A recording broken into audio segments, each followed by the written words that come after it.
ህወሓትና ብልጽግና በአሜሪካ ሊደራደሩ ነው። የብልጽግና ባለስልጣናት አሜሪካ መግባታቸው ተሰማ። አምባሳደር ማሲንጋ በድጋሚ ወደ መቀለ ነገ ይጓዛሉ። ጸረ ድሮን የለንም፣ ራሳችሁን ከጥቃት ጠብቁ። የሞንጆሪኖ አስደንጋጭ አዋጅ። የህወሓት ከባድ ውሸት ተጋለጠ። ሩሲያ ገባችበት። ሲአይኤ ተመታ። አሜሪካ ከውድመቱ ጀርባ ስላለው ሚስጥር አስቸኳይ ምርመራ ጀመረች። በትግራይ ክልል ያንዣበበውን የጦርነት ደመና ለመክፈፍ እየተደረጉ ያሉ ዲፕሎማሲያዊ ጥረቶች ተጠናክረው ቀጥለዋል። ይህንን ዲፕሎማሲያዊ ጥረት ከፊት ሆና እየመራች የምትገኘው የዶናልድ ትራምፕ አሜሪካ ስትሆን ጦርነቱ እንዳይጀመር አምባሳደሯን ወደ ትግራይ በመላክ የማሸማገል ስራ እንዲሰሩ ከፍተኛ ግፊት እያደረገች ነው። በባለፈው ሳምንት መቀለ ደርሰው ጥሩም መጥፎም ጎን የነበረው ምክክር ካደረጉ በኋላ በጎንደር አድርገው አዲስ አበባ የገቡት አምባሳደር ማሲንጋ ከህወሓት የቀረቡ የድርድር ቅድመ ሁኔታዎች ለፌዴራል መንግስቱ ካቀረቡ በኋላ ፌዴራል መንግስቱ የሰጣቸውን ምላሽ በመያዝ ዳግም ወደ መቀለ ለማቅናት በዝግጅት ላይ መሆናቸው ታውቋል። በዚህ መሃል ደግሞ ከሁለት ቀናት በፊት የብልጽግና ከፍተኛ መሪዎች ወደ አሜሪካ ማቅናታቸው ተሰምቷል። ይህም የህወሓት በአዲስ አበባ አልደራደርም የሚል ጥያቄን ተከትሎ መሆኑ እና የብልጽግና ሰዎች አሜሪካ ካሉ የህወሓት ከፍተኛ ሰዎች ይገናኛሉ መባሉ ትኩረት ስቧል። ይህንንና ሞንጆሪኖ ጸረ ድሮን የለንም በማለት ህወሓት የደበቀውን እውነት ማጋለጣቸውንና የሩሲያ አሜሪካ አዲስ ፍጥጫ አክለን በዝርዝር ይዘን ቀርበናል። ሰላም ውድ የሁሉ ዴይሊ ቤተሰቦች እንደምን አላችሁ? ቻናሉን ሰብስክራይብ፣ ላይክ፣ ሼር እያደረጋችሁ እስከ መረጃዎቻችን ፍጻሜ አብራችሁን ቆዩ። በአብይ አህመድና በደብረጽዮን መካከል የጀርባ ድርድር እየተካሄደ መሆኑ የሚገልጹ መረጃዎች ከቅርብ ጊዜ ወዲህ በስፋት መሰራጨታቸውን ቀጥለዋል። እስካሁን ድርድሩ በትክክል የት ቦታና በማን አማካኝነት እየተካሄደ እንደሆነ በግልጽ አልታወቀም።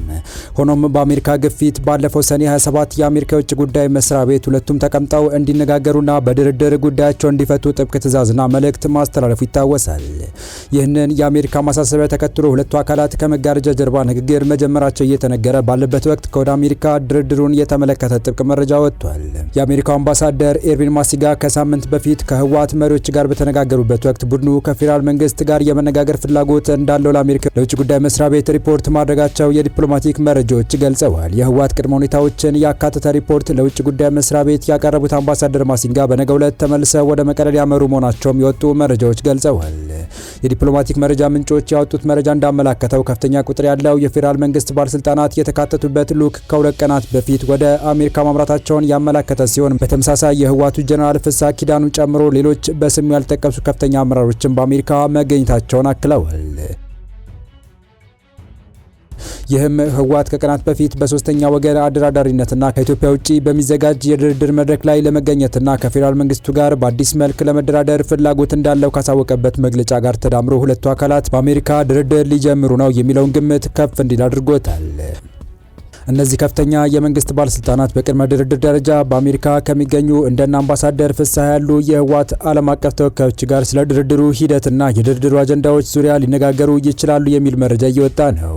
ይህ በእንዲህ እንዳለ ከህወሓት የቀድሞ ተደራዳሪዎች መካከል በአሁኑ ሰዓት የጠቅላይ ሚኒስትር አብይ አማካሪ ሆነው እያገለገሉ የሚገኙት አቶ ጌታቸው ረዳ በትላንትናው ዕለት ወደ አሜሪካ ስለመሄዳቸው የሚገልጹ መረጃዎች መውጣታቸውን ተከትሎ በህወሓት በኩል ከድርድሩ የማፈግፈግ ሁኔታ እንዳይኖር የሚል ስጋት መኖሩንም የዲፕሎማቲክ ምንጮች አክለው ገልጸዋል። ሌላው የትግራይ የሲቪል ማህበራት ህብረት የሚባለው ስብስብ በአዲስ አበባ ከሚገኘው የትግራይ ንግድ ዘርፍ ማህበራት ምክር ቤት ጋር በመሆን በመዲናዋ የህዝብ ዲፕሎማሲያዊ ስራ እየሰራ መሆኑን ትናንትና ባወጣው መግለጫ አስታውቋል።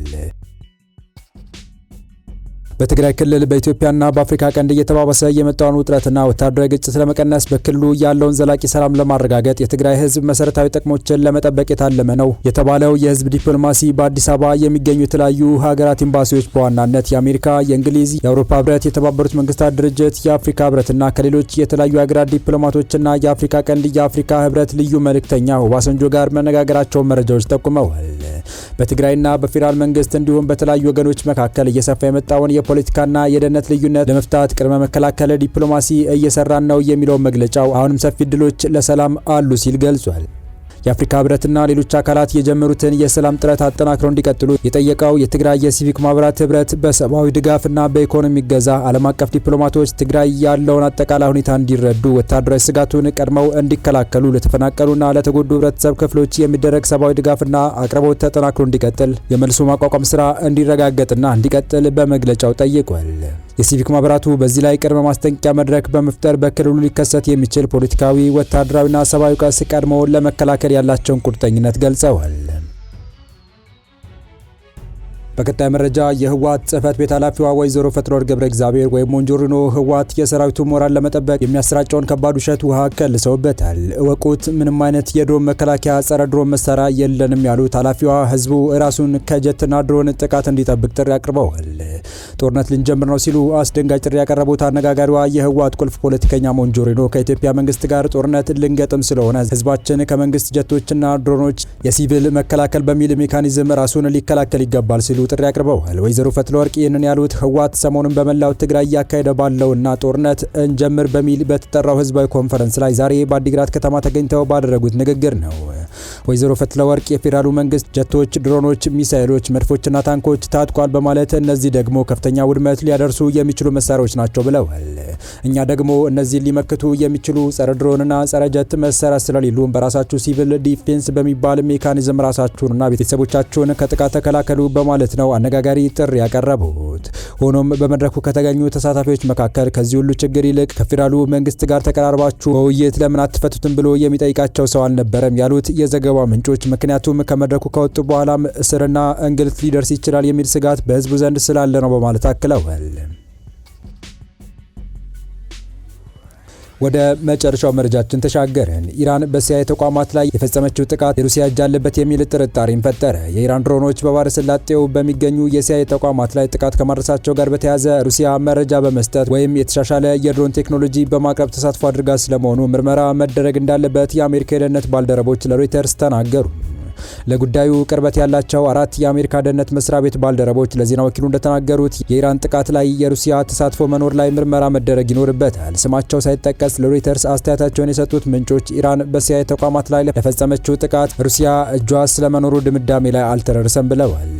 ነገር ግን የጥቃቱ ኢላማውን እየጠበቀ መሆንና ውጤታማነቱ እንዲሁም ሩሲያ ለኢራን የምትሰጠው ሰፊ የቴክኒክ ድጋፍ ለጥርጣሬው በማስረጃነት ግብዓት የመሆን እድል አለው ተብሏል። ሮይተርስና ሌሎች መገናኛ ብዙሃን የአሜሪካ ባለስልጣናት ሩሲያ ኢራን በባህረ ሰላጤው ላይ በምትፈጽማቸው ጥቃቶች ላይ የቴክኒክ ድጋፍ እንደምታደርግ እንደሚያውቁ ዘግበዋል። መጋቢት ወር በባህረ ሰላጤው የሚገኙ 2 የሲአይኤ ተቋማት ላይ ጥቃት መድረሱን ሮይተርስ ዘግቧል። አንዱ ተቋም በሪያድ ከሚገኘው የአሜሪካ ኤምባሲ አቅራቢያ ያለ ሲሆን ሌላኛው ደግሞ በምስራቃዊ ኢራቅ ያለ ነው። ሮይተርስ ያነጋገራቸው ምንጮች ሌሎች የሲአይኤ ተቋማትም ጥቃት እንደተፈጸመባቸው ገልጸው ዝርዝር መረጃ ከመስጠት ተቆጥበዋል። ይህ በእንዲህ እንዳለ የሩሲያ የውጭ ጉዳይ ሚኒስቴር አሜሪካ ለዩክሬን የጦር መሳሪያ መስጠቷ ተቀባይነት የለውም ሲሉ ተቃውሟቸውን ገልጸዋል። የሩሲያ የውጭ ጉዳይ ሚኒስቴር ሰርጌይ ላቭሮቭ ከአሜሪካ አቻቸው ማርኮ ሩቢዮ ጋር በፊሊፒንስ ዋና ከተማ ማኒላ ሐሙስ ዕለት ተገናኝተው ተወያይተዋል።